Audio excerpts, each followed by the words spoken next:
প্রিয় দর্শক, দেশ টিভির নিয়মিত আয়োজন জনতার ভাবনায় স্বাগত জানাচ্ছি। কুষ্টিয়া থেকে আমি নাহিদ হাসান তিতাস। দেশের অর্থনীতি, সামাজিক রাজনৈতিক বিষয় নিয়ে কী ভাবছে সাধারণ মানুষ তাই তুলে ধরি এই আয়োজনে। দেশের বর্তমান প্রেক্ষাপট নিয়ে কী ভাবছে সাধারণ মানুষ তাই তুলে ধরব আজকের আয়োজনে। আসলে এই যে বর্তমান যে দেশ চলছে, যেভাবে চলছে, আমরা জানি আপনি একজন জুলাই আন্দোলনকারী, জুলাই বিপ্লবের সাথে ছিলেন, স্বৈরাচারী পতন করেছেন, কিন্তু এখন দেশের পরিস্থিতি নিয়ে সন্তুষ্ট কিনা, কেমন চলছে দেশ?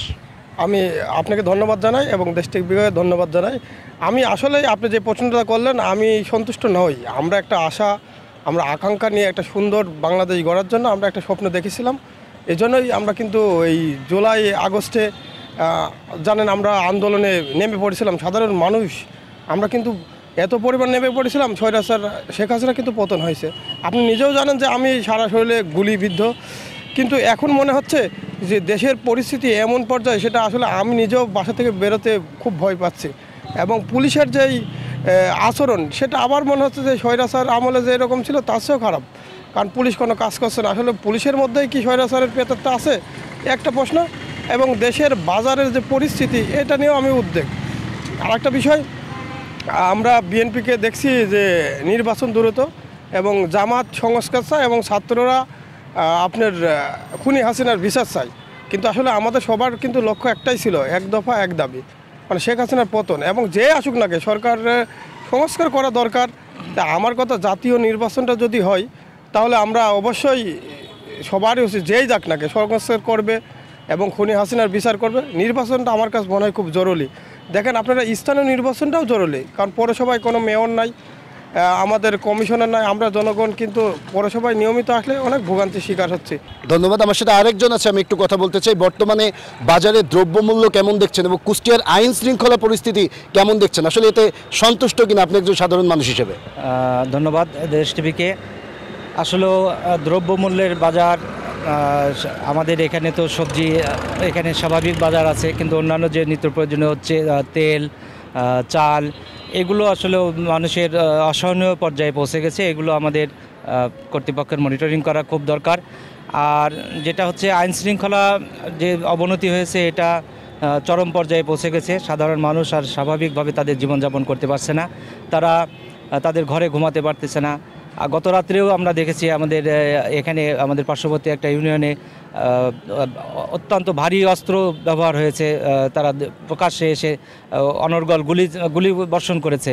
তো এইগুলো আসলে আইন শৃঙ্খলার যে চরম অবনতি হয়েছে, এটাই তারই দৃষ্টান্ত।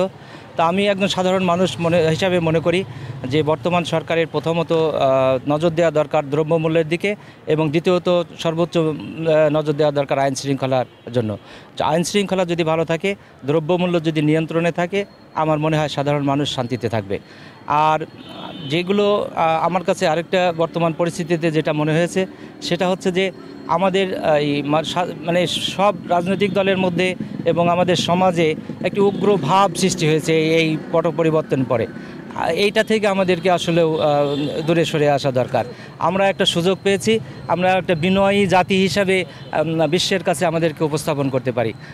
আমি আপনাদের মাধ্যমে আজকে দেশ টিভির মাধ্যমে সমস্ত রাজনৈতিক দল, সমস্ত সাধারণ মানুষ, আমরা যারা সাধারণ মানুষ যারা আছি, তাদের কাছে একটাই অনুরোধ থাকবে, আমরা আসলে বিনয়ী হয়ে দেশটাকে আগায় নিই। আমরা একটা সভ্য জাতি হিসেবে আমরা বাঙালিকে বিশ্বের কাছে উপস্থাপন করি। ধন্যবাদ দেশ টিভি। ধন্যবাদ। আমার সাথে আরেকজন আছে, আমি একটু কথা বলতে চাই। আমরা দেখেছি যে প্রধান উপদেষ্টা রাজনৈতিক দলগুলোর সাথে বসেছিলেন, কিন্তু এক এক দলের এক এক মত। অর্থাৎ বিএনপি চাচ্ছে দ্রুত নির্বাচন, জামাত চাচ্ছে সংস্কারের পরে নির্বাচন, এবং ছাত্ররা চাচ্ছে স্বৈরাচার আওয়ামী লীগের বিচার। আসলে এই যে দলগুলোর মধ্যে যে মতৈক্যের অভাব, এই অভাবের ফলে কি আমাদের সংকট বাড়বে কিনা, কি মনে করছেন আপনি? এক একজনের এক এক রকম মত থাকবে, এটাই স্বাভাবিক। আমি একরকম মতের, আরেক রকম মতের। তো আসলে প্রত্যেকটা জায়গায় গুরুত্ব দেওয়া উচিত। সংস্কারও প্রয়োজন, নির্বাচনও প্রয়োজন, ওভারঅল আইন শৃঙ্খলার যে অবনতি, সেটাও স্বাভাবিক পর্যায়ে আনার প্রয়োজন। তো সব কিছুর মূলে কি? সব কিছুর মূলে হচ্ছে যে আমরা দেখেছি বিগত সরকার আমলে দেশ থেকে প্রচুর টাকা পয়সা, প্রচুর তথ্য লিক হয়েছে, চুরি হয়েছে। এক কথায় আমি বলবো যে এটা ছিনতাই বা ডাকাতি হয়েছে। তো এই বড় যে পুকুর চুরি বা ডাকাতি এই জায়গাটাতে আমরা কখনোই আসতেছি না বা এটা নিয়ে আমরা কথা বলছি না। আমরা সবাই যার যার জায়গা থেকে আমরা ক্ষমতায় আসতে চাচ্ছি, আমরা ক্ষমতায় আসব বা আমরা নির্বাচন আসলে আমাদের একটা ভালো প্ল্যাটফর্ম তৈরি হবে। তো আমরা চাচ্ছি যে হ্যাঁ নির্বাচন হোক, নির্বাচন না হওয়ার কোনো সুযোগ নেই, নির্বাচন টাইম মতোই হোক। আসলে আমরা বিবেক দিয়ে যদি কাজ না করি আমরা আমার জায়গা থেকে কখনোই স্বাভাবিক পর্যায়ে আসতে পারবো না। সংস্কার প্রয়োজন। আপনি যে কোনো জিনিস সঙ্গে সঙ্গে হবে না, একটু সময় লাগবে। সেই সময়টুকু সবাই সম্মিলিতভাবে কাজ করতে হবে। ধন্যবাদ। প্রিয় দর্শক, জনতার ভাবনায় এ মুহূর্তে সময় হয়েছে একটি ছোট্ট বিজ্ঞাপন বিরতির। সাথেই থাকুন, ফিরছি একটু পর। প্রিয় দর্শক, বিজ্ঞাপন বিরতির পর আবারও হাজির হয়েছি আপনাদের প্রিয় অনুষ্ঠান জনতার ভাবনায়। শুনবো আরও কিছু সাধারণ মানুষের মূল্যবান বক্তব্য। আসলে আমরা বর্তমান যে পরিস্থিতি দেখছি, আমরা দেখেছি কুষ্টিয়ায় চুরি, ডাকাতি, ছিনতাইয়ের মতো ঘটনা ঘটেছে এবং আমরা দেখেছি এখনও কিন্তু বাজার সিন্ডিকেট ভাঙা যায়নি, অর্থাৎ দ্রব্যমূল্য বাড়ছে। আমরা যেটা জানতাম যে স্বৈরাচার যে সরকার পতন হয়েছে সেই সরকারের বড় বড় যারা নেতা আছে এবং ব্যবসায়ী যারা রয়েছে তারা সিন্ডিকেট করে দ্রব্যের দাম বাড়াচ্ছে। আসলে এখনও কেন এই সিন্ডিকেট ভাঙা যাচ্ছে না বলে মনে করছেন আপনি? প্রথম কথা বলি, ধন্যবাদ দেশ টিভিকে এত সুন্দর একটা প্রোগ্রাম করার জন্য। আসলে আমি সাধারণ মানুষ হিসেবে যেটা বুঝতে পারছি সেটা হচ্ছে সবথেকে বড় ব্যাপার, নির্বাচিত সরকার না হলে কোনোভাবেই এই সিন্ডিকেট নিয়ন্ত্রণ করা সম্ভব না। সিন্ডিকেট নিয়ন্ত্রণে শুধু প্রশাসন কাজ করলে হবে না, দল মত নির্বিশেষে সবাইকে এগিয়ে আসতে হবে। আর এই এগিয়ে আসার জন্য আমার মনে হয় একটা নির্বাচিত সরকার খুবই প্রয়োজন। আপনারা দেখছেন যে এই যে সময়টা আমরা অতিক্রম করছি 5 আগস্টের পর, সবথেকে বেশি মানে দুর্বলতার ভাব প্রকাশ করছে সেটা হচ্ছে প্রশাসন। পুলিশ প্রশাসন বলেন আর আদার যে প্রশাসন আছে সব প্রশাসনই একদমই ভেঙে পড়েছে। আসলে এটা কেন ভেঙে পড়েছে, তাদের স্বার্থে ভেঙে পড়েছে না অন্য কোনো ব্যাপার আছে সেটা কিন্তু আমি বলতে যাচ্ছি না। আপনারা বুঝবেন যে এই প্রশাসনকে সর্বপ্রথম ঢুকিয়েছে সাধারণ জনগণ, কিন্তু থানাতে ঢুকিয়েছে। যখন থানা এই ভাঙচুর হয়, থানা লুটপাট হয়, থানার থেকে সব মালামাল যখন ধ্বংস করা হয়, এরপরে কিন্তু প্রশাসন থানাতে ঢুকতে পারেনি। কিন্তু আবার জনগণ সাথে করে নিয়ে পুলিশকে থানায় ঢুকিয়েছে এবং পুলিশকে সার্বিক সহযোগিতা করার মন মানসিকতাও কিন্তু আমরা নিয়েছি এবং আমরা সার্বিক সহযোগিতা করেও আসছি। এরপরেও পুলিশ প্রশাসনকে কেন জানি মনে হচ্ছে যে তাদের মধ্যে এখনও সেই স্বৈরাশাসকের দোসররা রয়ে গেছে।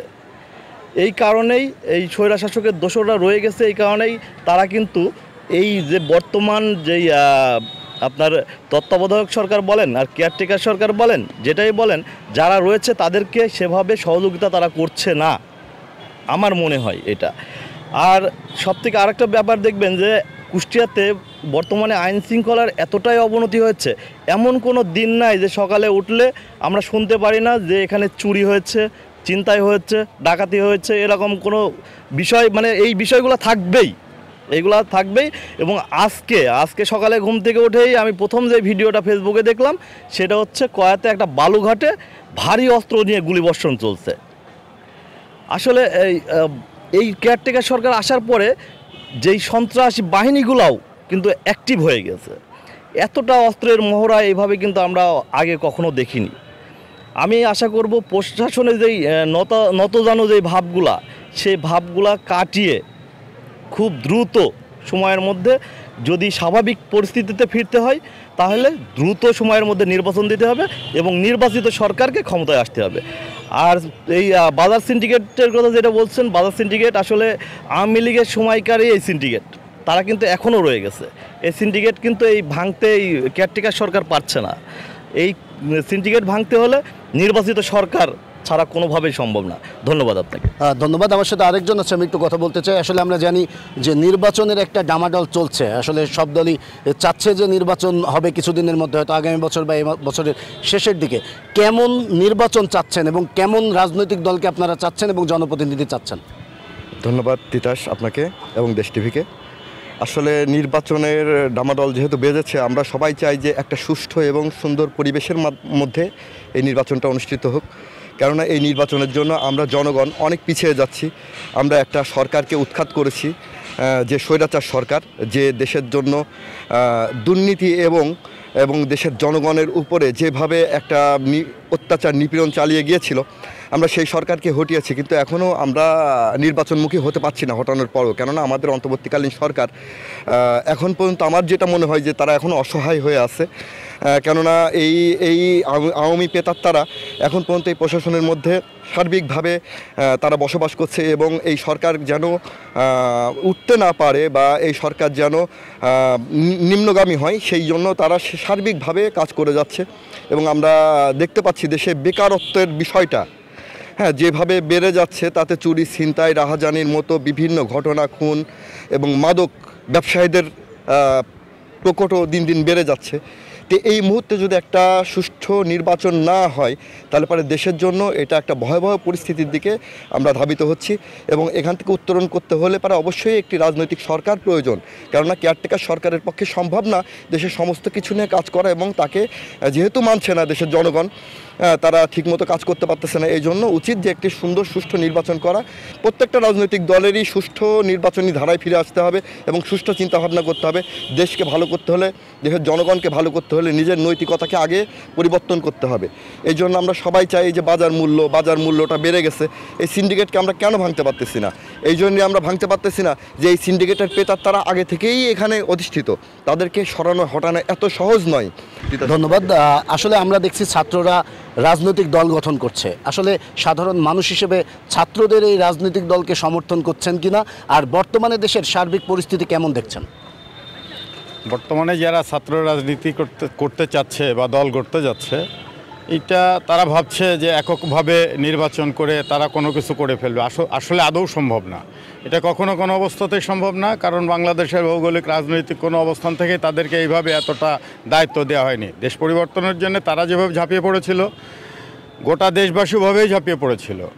আর দেশের বর্তমান পরিস্থিতির কথা বলছেন, আমি এমনই একটা এলাকায় বাস করি, এলাকায় থাকি, যে আমার এলাকায় রয়েছে শহীদ আবরার ফাহাদের রক্ত, শহীদ ইয়ামিনের রক্ত। আমার এলাকায় বিগত সরকারের সময়ে ফ্যাসিস্ট আওয়ামী লীগের জেলা ছাত্রলীগের সভাপতি ছিলেন। মাহমুদুর রহমান হত্যা প্রচেষ্টা মামলার আসামি আছে। আমার এলাকায় যুবলীগের যারা বড় বড় শীর্ষ সন্ত্রাসীরা, জেলার শীর্ষ নেতারা আছে, এরা যে সমস্ত কর্মকাণ্ডগুলো এখনও চালিয়ে যাচ্ছে। গত রাতেও আমার এলাকায় একাধিক গুলির শব্দ, এলাকার সাধারণ মানুষ দিক বিদিক ছোটাছুটি করছে, এবং যে সমস্ত জায়গায় তাদের দৌরাত্ম্য আছে ওই সমস্ত এলাকাগুলোর মধ্যে মাদক, তাদের অস্ত্র কারবার, তাদের চোরা কারবার, তাদের বালিঘাটের অবৈধ রাতারাতি বিভিন্নভাবে তাদের যে সমস্ত কারবারগুলো চলে সেগুলো অব্যাহত আছে। প্রশাসনের মধ্যে এখনও বিগত ফ্যাসিস্ট আওয়ামী লীগের যে সমস্ত প্রেতাত্মাগুলো রয়ে গেছে, তাদের সাথে যোগ সাজসে তারা রাত হলেই আমাদের গোটা এলাকার মধ্যে একটা ভীত সন্ত্রস্তকর পরিবেশ সৃষ্টি করে এলাকার মানুষকে আতঙ্কিত করে ফেলে দিচ্ছে। গত রাতের পরিস্থিতিতে আমরা খুব আতঙ্কিত ছিলাম, না জানি কখন কী হয়। আমরা এই পরিস্থিতি চাচ্ছি না। আমরা চাচ্ছি গণতান্ত্রিক প্রক্রিয়ায় নির্বাচনের মাধ্যমে মানুষের হাতে, জনগণের হাতে ক্ষমতা এসে জনগণ দেশটাকে সুন্দরভাবে চালাক। আমরা আমাদের জানমালের নিরাপত্তা চাই। যারা এই মানুষের নিরাপত্তা দিতে পারবে, যেই সরকারের কথা এই পুলিশ প্রশাসন শুনবে, এই সরকার যদি পুলিশ প্রশাসনকে নিয়ন্ত্রণ করতে পারতো, মানুষের নিরাপত্তা দিতে পারতো, জনগণ এই সরকারকে মেনে নিত। কিন্তু এই সরকার সম্পূর্ণভাবে ব্যর্থ জনগণের নিরাপত্তা দিতে, যার কারণে আজকে জনগণ চাচ্ছে দ্রুত নির্বাচন আসুক এবং এই নির্বাচনের মাধ্যমেই মানুষের জান মালের নিরাপত্তা আসুক। আমিও জনগণের সাথে তাল মিলিয়ে বলবো যে দ্রুত নির্বাচন এসে, মানুষের জানমালের নিরাপত্তা এসে, বাজার নিয়ন্ত্রণে এসে সাধারণ মানুষের জানে শান্তি আসুক। ধন্যবাদ আপনাকে। ধন্যবাদ। প্রিয় দর্শক, এ মুহূর্তে সময় হয়েছে আরও একটি ছোট্ট বিজ্ঞাপন বিরতির। সাথেই থাকুন, ফিরছি একটু পর। প্রিয় দর্শক, বিজ্ঞাপন বিরতির পর আবারও হাজির হয়েছি আপনাদের প্রিয় অনুষ্ঠান জনতার ভাবনায়। শুনবো আরও কিছু সাধারণ মানুষের মূল্যবান বক্তব্য। আসলে এই যে বর্তমানে দেশ যেভাবে চলছে, বাজার পরিস্থিতি থেকে শুরু করে আইন শৃঙ্খলা পরিস্থিতি কুষ্টিয়ার, এতে আপনারা সন্তুষ্ট কিনা? আসলে কি করা দরকার বলে মনে করছেন, না ঠিক চলছে? আসলে আমাদের দেশটা কৃষিপণ্য দেশ। কৃষকের যে উৎপাদন ক্ষেত্রে যেগুলো সামগ্রী প্রয়োজন হয়, সেক্ষেত্রে সরকারের সর্বোচ্চ ভর্তুকি দেওয়া উচিত বলে আমরা মনে করি। দ্বিতীয়ত, আইন শৃঙ্খলা আসলেই তারা নিজেরাই ডুবে গেছে। সাধারণ জনগণের নিরাপত্তা বলে কিছু নাই। কারণ কে কোথায় মারা যাবে বা কখন আমরা মারা যাব, এটা নিজেরাও আমরা কখনো গ্যারান্টি দিয়ে বলতে পারি না। আসলে আমরা যেখানে দেখছি কখনো কখনো ডাকাতি, কখনো কখনো ছিনতাই, চুরি, এই ক্ষেত্রে আমরা বলতে পারি যে আইন শৃঙ্খলার সর্বোচ্চটা অবনতি ঘটেছে। আর আমাদের সাধারণ মানুষের যে চাওয়া পাওয়াটা ছিল, এই দেশটা যেমন মানুষ স্বাধীন হয়েছে 2024-এ, দেশ স্বাধীন 71-এই হয়েছে, তাই মানুষের স্বাধীন যেভাবে হয়েছে, স্বাধীন করেছে যারা এখন ক্ষমতায় রয়েছে বা দায়িত্ব রয়েছেন, আমাদের দাবি যে তারা যেন দায়িত্বটা সঠিকভাবে পরিপূর্ণভাবে পালন করছে না। যদি করতো তাহলে এই পরিবেশ আমাদের এখন দেখতে হতো না। কারণ আমরা যারা এই 24-এ ছিলাম, আমরাও গুলিবিদ্ধ, আমিও গুলি খেয়েছি। তো তার ভিতরে আমরা দেখেছি যে গুলি খেয়ে যারা মারা গেছে বা পড়ে আছে, এইসব পরিবার বা পরিজনদেরকে নিয়ে এর মধ্যেও মামলাবাজি হয়েছে। তো আসলে প্রকৃত ঘটনাগুলোকে উন্মোচন করতে প্রশাসন প্রত্যেকটা ক্ষেত্রেই প্রয়োজন। একটা দুর্ঘটনা ঘটলে সেখানে একটা মারা গেলে সেটাও প্রশাসনেরই দরকার হয়। তো প্রশাসনকে সেই ক্ষেত্রেগুলো যাচ্ছে, তাছাড়া অন্য ক্ষেত্রে কখনোই তারা মুভ করছে না। আবার মামলাবাজি এটা তো আছেই, এটা হচ্ছেই। থানায় অভিযোগ দিয়েছেন, তদন্ত কাজ শেষ হয় না, যতক্ষণ তাদের মনোপুত্ত না হয় ততক্ষণ সেই মামলা রুজু হয় না। তো যদি তাদের মনোপুত্ত হয় তাহলে সেই মামলা রুজু হতে সময় লাগে অল্প, না হলে এই তদন্ত কাজ শেষ হতে সময় লাগে দীর্ঘ। এই ক্ষেত্রগুলো আমরা এখানেও একটা আটকে আছি। আর প্রত্যেকটা জনগণের সুনির্দিষ্টভাবে একটা জায়গায় দাঁড় করাতে হলে, শৃঙ্খলার মধ্যে আনতে হলে, সে শৃঙ্খলা সরকারের ভিতরে এবং কাদের মাধ্যমে তারা আনবে। এখানে সেনাবাহিনী রয়েছে, প্রশাসনের অনেক দপ্তর রয়েছে, তাদেরও কাজ রয়েছে। আর তাদেরকে সেই মনিটরিং করছে কিনা এটা আমরা জানি না। যদি মনিটরিং করতো তাহলে আমরা নিঃসন্দেহে শান্তিতে বসবাস করতে পারতাম। দেশের মানুষ দুটো ডাল ভাত খেয়ে বাঁচত। মেনলি যারা একটা রিক্সা চালায় তারা দিনে আয় করে কতটুকু, তাদের আয়ের উপর যখন বাজারে যাচ্ছে দেখা যাচ্ছে একটা পণ্যের দাম বাড়ছে 50 টাকা বা 60 টাকা, সেখান থেকে কমানো হচ্ছে 1 থেকে 2 টাকা। তার মানে কি হলো? এটা তামাশা ছাড়া আর কিছুই না। এটা জনগণের সাথে টোটালি একটা তামাশা করা হচ্ছে। আমরা চাই যে একটা গণতন্ত্র সরকার আসুক, জনগণের ভোটের অধিকার ফিরে আসুক, যেন রাতের ভোট আর না হয়, আমরা সেটা চাই। সেটাই আমরা কামনা করি যেন রাতের ভোট আর না হয়। ধন্যবাদ। আমার সাথে আরেকজন আছে, আমি একটু কথা বলতে চাই। আসলে আমরা দেখেছি যে ছাত্ররা চাচ্ছে যে আওয়ামী লীগ কোনোভাবে যেন নির্বাচনে অংশগ্রহণ না করতে পারে, কিন্তু বিএনপি যারা শীর্ষস্থানীয় নেতৃত্ব আছে তারা কিন্তু বলছে যে আওয়ামী লীগ নির্বাচনে আসবে কি আসবে না এটা জনগণের উপরে ছেড়ে দিতে হবে। আসলে আপনি সাধারণ মানুষ হিসেবে কি চাচ্ছেন, যে আওয়ামী লীগ এই নির্বাচনে অংশগ্রহণ করুক বা আওয়ামী লীগকে নির্বাচনে অংশগ্রহণ করতে না দেওয়া হোক, কোনটি চাচ্ছেন? ধন্যবাদ দেশ টিভিকে। আপনি যে প্রশ্নটি করলেন সেই প্রশ্নের প্রেক্ষাপটে আমি আমার মনোভাবটা তুলে ধরতে চাই। আমার মনোভাবটা হচ্ছে যে ফ্যাসিস্ট যে সরকার ছিল তার কর্মকাণ্ডগুলো আমরা আপনাদের মাধ্যমে, গণমাধ্যমের মাধ্যমে আমরা দেখতে পাচ্ছি যে আয়নাঘরের মতো একটা বিভৎস জায়গা, যে চেয়ার আমরা দেখতে পাচ্ছি। তো আমি সাধারণ মানুষ হিসাবে কখনোই চাইবো না যে এই ধরনের একটা ফ্যাসিস্ট, একটা নোংরা মস্তিষ্কের মানুষজন যারা দীর্ঘদিন এই ধরনের অপকর্মগুলো করেছে, বিভিন্ন গুম খুনের সাথে যারা জড়িত, তারা আবার কখনোই এই বাংলার মাটিতে তারা কোনো শাসনকার্য চালাক, এটা কখনোই চাইবো না। আর দ্বিতীয় একটি বিষয় আমি আমার মনের ভাব তুলে ধরতে চাই, সেটি হচ্ছে যে বর্তমানে প্রশাসন যে অ্যাক্টিভিটিসটা দেখাচ্ছে সেটা কখনোই আশা নয়। কারণ যখন এই যে আমাদের দেশে যে 5 তারিখে যে বৈষম্য ছাত্র আন্দোলন বা সমগ্র বাংলার মানুষের একটা চেষ্টায় যে ফ্যাসিস্ট সরকারের যে পতনটা হয়েছে, সেই পতনের পর আমরা চেষ্টা করেছিলাম যে একটি নতুন বাংলাদেশ যেখানে সবাই সমান অধিকার পাবে, প্রশাসন তার দায়িত্ব সচেষ্টভাবে পালন করবে, কিন্তু আমরা সেই অ্যাক্টিভিটিসগুলো দেখতে পাচ্ছি না। কারণ আপনারা গণমাধ্যমের কর্মী, আপনাদের মাধ্যমে আমরা দেখতে পেয়েছি যে কিছুদিন আগে রাজধানীর একটা জায়গায় আমরা দেখলাম যে একজন হাজব্যান্ড ওয়াইফ তারা যাচ্ছিল, তাদেরকে কিছু লোকজন দেশীয় অস্ত্রপাতি নিয়ে তাদেরকে কোপাচ্ছে এবং সেই মহিলা একটা অসহায় মুখ নিয়ে সে তাদের থেকে সহায়তা করার চেষ্টা করছে। তো সাধারণ মানুষও খুবই ভীত এই বিষয়টা নিয়ে। আবার কালকে আমাদের কুষ্টিয়ার আমাদের পার্শ্ববর্তী ইউনিয়ন কয়া ইউনিয়নে আমরা দেখতে পেলাম যে সেখানে রাত 12টার সময় আমরা হঠাৎ ফেসবুকে দেখতে পেলাম যে দেশীয় বা বিদেশীয় যে ভারী অস্ত্রপাতি, সেই অস্ত্রপাতি নিয়ে সেখানে একটি বালুমহলের ওইখানে গোলাগুলি হচ্ছে। তো আমরা এই সমস্ত বিষয় নিয়ে আমরা সাধারণ মানুষ খুবই ভীত আছি। তো এই বিষয়গুলো পরিত্রাণের জন্য আমার মনে হয় যে প্রশাসনকে তাদের দায়িত্ব সঠিকভাবে পালন করা দরকার, কিন্তু তারা এই কাজগুলো কেন করছে না? তাদের ভিতরে কি আবার এই ধরনের কোনো প্রোপাগান্ডা আছে কিনা যে পুনরায় আমরা সেই ফ্যাসিস্ট সরকারকে তারা আবার এই দেশে বসাতে চাচ্ছে কিনা, এই ধরনের তাদের কোনো বিষয় আছে কিনা? আমার মনে হয় যে বর্তমান সরকারকে এইগুলা দেখা উচিত। আর একটা বিষয়, মুদ্রাস্ফীতির যে বিষয়টা বর্তমানে আমাদের বাংলাদেশে চলছে, আমার মনে হয় যে বর্তমান সরকার, উনি যেহেতু একজন যে প্রধান উপদেষ্টা আছেন, উনি একজন বিজ্ঞ ব্যক্তি, আমি ওনার কাছে অনুরোধ করব যে এই মুদ্রাস্ফীতির যে বিষয়টা হচ্ছে, এই বিষয়টা যেন তিনি রোধ করার চেষ্টা করেন। কারণ কিছুদিন পূর্বে দেখা গেল যে আলুর দামটা এত বেশি যে সাধারণ মানুষের দেখা যাচ্ছে ক্রয় ক্ষমতার বাইরে চলে যাচ্ছে। আবার এমন একটা পর্যায়ে চলে আসলো যে দেখা যাচ্ছে 10-15 টাকা কেজি, তখন সাধারণ কৃষকের দেখা যাচ্ছে একটি দুর্বিষহ অবস্থা হয়ে যাচ্ছে। তো পরিশেষে আমার কাছে মনে হয় যে একটা সুষ্ঠু নির্বাচন যদি আয়োজন করা যায়, একটি সুষ্ঠু নির্বাচনের মাধ্যমেই এই অবস্থার পরিত্রাণ করা সম্ভব বলে আমি মনে করি। ধন্যবাদ। ধন্যবাদ। আমার সাথে আরেকজন আছে, আমি একটু কথা বলতে চাই। আসলে কেমন বাংলাদেশ আশা করেন এবং কেমন সরকার চাচ্ছেন এই দেশে? ধন্যবাদ দেশ টিভিকে। আজকে আইন শৃঙ্খলা পরিস্থিতি এতই নাজুক অবস্থা, এত খারাপ অবস্থা। দেখেন যে এই কুষ্টিয়াতে এত অটোরিকশার, তারপরে রিক্সা থেকে শুরু করে হাঁটা চলার মতো পরিস্থিতি এই শহরে নেই। হ্যাঁ, আইন শৃঙ্খলা পরিস্থিতিতে সবাই একই কথা বললো, আমিও আমার মনোভাবটা বলি। আইন শৃঙ্খলা পরিস্থিতি অত্যন্ত খারাপ। কোথাও যদি কোনো ক্রাইম হয় দেখবেন যে পুলিশকে সংবাদ দিলে আসে না। তাদের মনে হচ্ছে যে তাদের কোনো কাজই নাই আমাদের এই প্রশাসনের মধ্যে।